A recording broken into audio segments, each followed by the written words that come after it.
Hello, aujourd'hui je vous présente un gâteau de type fraisier mais avec de la mangue et un sirop aux fruits de la passion. Comme la liste des ingrédients et du matériel est importante, je vous invite à regarder sous la vidéo ou bien à aller voir sur le site yanlefebvre.fr pour découvrir dans son intégralité tous les ingrédients et tout le matériel nécessaire. Pour l'organisation, je commencerai par le sirop, ensuite les génoises, la crème diplomate et enfin le dressage pour terminer. Préparation du sirop aux fruits de la passion. Je récupère la pulpe de mes fruits, je verse l'eau, le sucre dans ma casserole, je porte à ébullition quelques minutes, puis j'y ajoute la pulpe des fruits avec les pépins et 2 cuillères à café de jus de citron. Je laisse réduire quelques minutes, je passe à la passoire mon sirop pour enlever les pépins. Je plie une feuille de papier sulfurisé carré en 4 et je découpe un quart de cercle. Je déplie la feuille et j'obtiens un couvercle rond pour ma casserole. Je réserve au réfrigérateur. Préparation des génoises. J'ai beurré les moules et je les ai réservés au réfrigérateur. Je place les œufs entiers et le sucre dans le cul de poule. Au bain-marie, je fouette la préparation quelques minutes jusqu'à l'obtention d'un mélange épais, blanchi et mousseux qui a triplé de volume.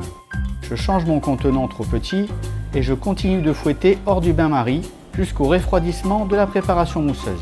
J'incorpore doucement la farine tamisée avec une maryse ou une spatule pour ne pas que la préparation aérée s'effondre. Technique que j'utilise, je verse un peu de farine en plus fine, je tourne la spatule sur elle-même au bord du bol, j'amène la spatule du bord vers le centre et je recommence ce geste en tournant le bol légèrement sur lui-même. Je verse la pâte sur environ 1 cm de hauteur dans les moules et j'enfourne dans un four préchauffé, chaleur ventilée et plaque haute et basse à 170 degrés pendant 6-7 minutes. En cas de doute, je peux planter une lame de couteau dans le gâteau pour vérifier la cuisson. Si possible, faire la cuisson des génoises sans perdre de temps car le mélange pourrait retomber. Préparation de la crème diplomate. J'ai versé dans le cul de poule mon œuf et le sucre. Je coupe en deux ma gousse de vanille et je retire toutes les graines. Je mets le tout dans mon lait, gousse et graines. Je blanchis le mélange avec un fouet. Une fois blanchi, j'ajoute la farine et je continue de mélanger au fouet jusqu'à l'obtention d'un mélange homogène et sans grumeaux. Je goûte, ça va. Je porte le lait à la limite de l'ébullition. Dès que le lait est chaud, je le verse en 2 fois dans le cul de poule en enlevant les gousses de vanille. Je mélange encore. Je reverse mon mélange dans la casserole et je le cuis environ 2 minutes à feu moyen, sans arrêter de mélanger jusqu'à ébullition, puis je stoppe la cuisson. Le mélange a bien épaissi. J'avais hydraté ma gélatine dans une assiette d'eau froide pendant quelques minutes. Une fois la cuisson terminée, j'ajoute ma gélatine ramollie et essorée hors du feu. Je mélange bien et je verse ma crème dans un plat froid. Je mélange au fouet jusqu'à son refroidissement. Quand la crème est froide, je la filme au contact et la réserve au frais. Je réalise une crème fouettée. Après avoir mis au congélateur 12 minutes ma crème à 30% de matière grasse et tout mon matériel, cul de poule et fouet, j'utilise un fouet électrique pour fouetter ma crème sur un lit de glace. Une fois ma crème compacte, j'y mélange au fouet mon paquet de sucre vanillé. Le lit de glace permet de conserver le froid tout au long de la préparation et de ne jamais louper sa crème fouettée. Après au moins 3 heures, je mélange pour rendre la crème pâtissière plus souple et j'y intègre délicatement à la maryse la crème fouettée.